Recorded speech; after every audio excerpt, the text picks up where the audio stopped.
This show is weird. What is up, YouTube? My name is Gio, and trying to make sense of WandaVision is the equivalent of trying to understand people on Twitter. It will never happen. And strangely enough, it isn't really the show itself that is bending my mind backwards. Don't get me wrong, it makes me feel like I'm in a fever dream half the time, but what really throws me for a loop is trying to figure out the secrets the show is hiding. When trying to do research for this video, I realized two things. One, Scarlet Witch's history in comics as it relates to WandaVision is a goddamn Rubik's Cube of confusion. And two, Marvel and Disney's choice to have this be the first new MCU show we see is brilliant. What makes this decision so smart, you may be asking, and how does it tie into the secrets of the show? Well, sit back as we break down the truth behind WandaVision. Also, make sure you watch this video to the end to hear how I think this show is going to drastically shape the future of the MCU. To understand what makes WandaVision's release the smartest move Disney can make under their current circumstances, we first need to take a look at the original plan for Phase 4. If we go back to when Marvel announced the phase during 2019's San Diego Comic-Con, we could see what the original timeline was. Before WandaVision would be released, we were supposed to get Black Widow, The Falcon and the Winter Soldier, Eternals, and Shang-Chi. However, obviously, COVID threw a big wrench into that plan, causing pretty much everything to be delayed. Except for WandaVision. Yeah, if we look back at the timeline, the show was supposed to come out during spring of 2021. During all this chaos with shows getting pushed back, WandaVision got pushed up. So why this show, and not something like Falcon and the Winter Soldier? Wouldn't it make sense that a good way to kick off this new phase would be with our soon-to-be new Captain America? And what about the Black Widow movie that was supposed to come out in May of 2020? The majority of the movie had to have been at least close to done, so why not finish and release that? Well, if you ask me, I think this was a strategic move by Disney to push out WandaVision first, as it would be the show that would keep people talking about it the most. Let me explain. I think that the Black Widow movie will actually play a lot into Falcon and the Winter Soldier, and also that Disney is concerned about the possible drop-off after the first couple episodes of the show.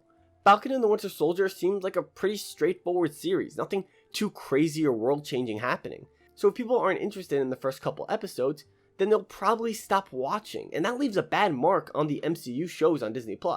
So as a result, they pushed both Black Widow and Falcon and the Winter Soldier to a later time after they can establish more interest and can release these two projects back to back.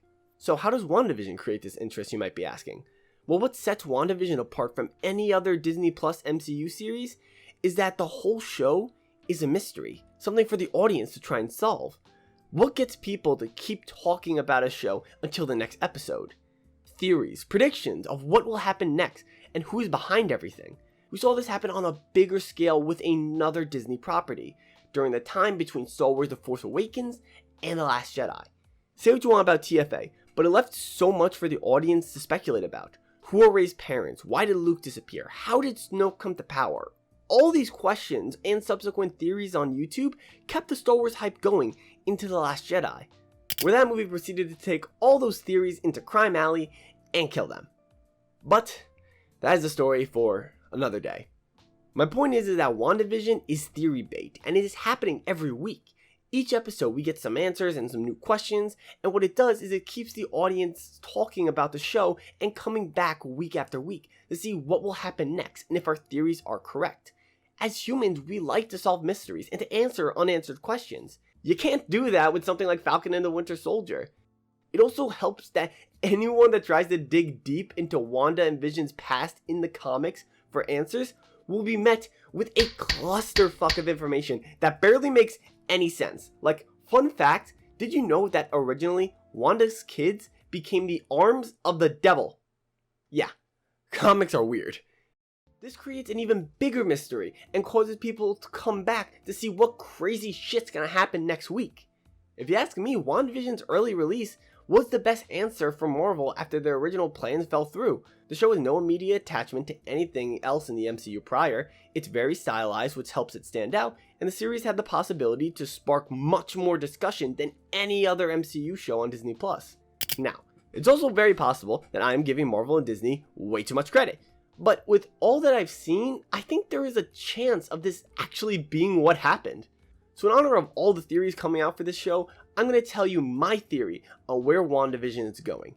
Now for the record, this script is being written when there's only 3 episodes out, so I'll be gathering information from what we know from there, so those episodes will be the only ones that are spoiled. Okay, you ready?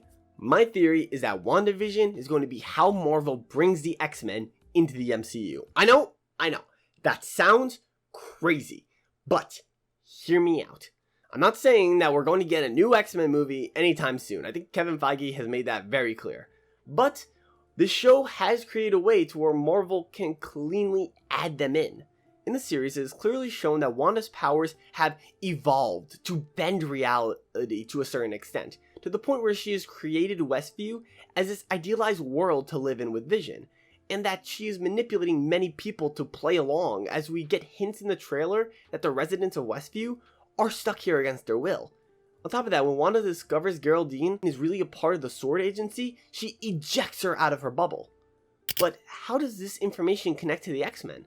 Well, a lot of where Marvel is getting inspiration for this show is from the comic book run House of M. In the story, Scarlet Witch is constantly bending and changing reality of the universe, and the Avengers try to stop her.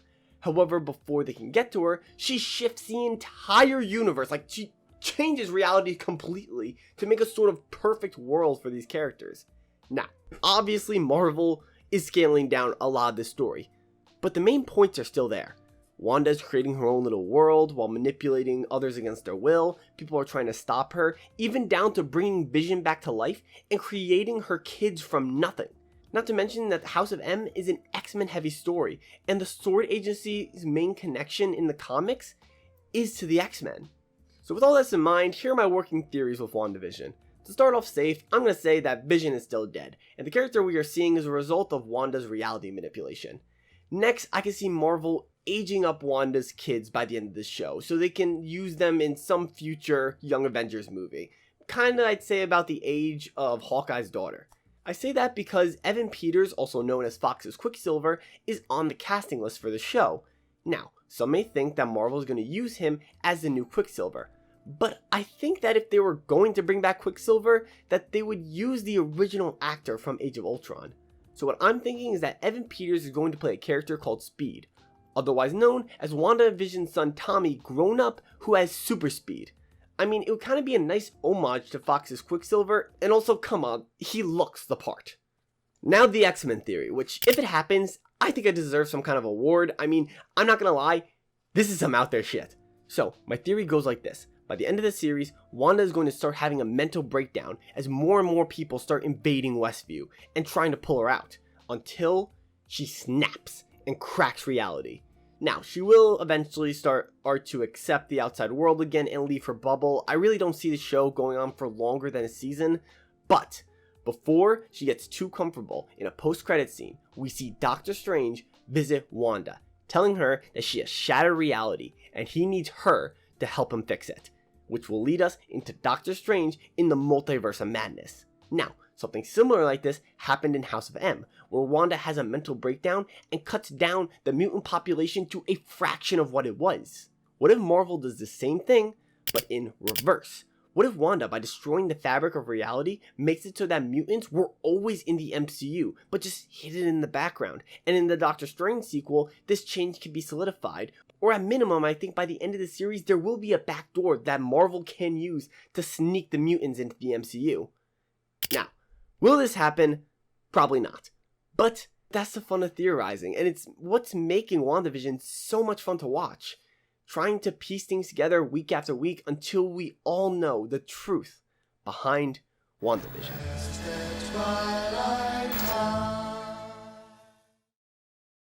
Anyway, I hope you guys enjoyed the video, and what are your thoughts on WandaVision? Let me know what you guys think in the comments down below. Anyway, like I said, this video was scripted and made when there was only 3 episodes out, and now we got 4. I've watched episode 4, and I think it's safe to confirm one of my theories that Vision is dead.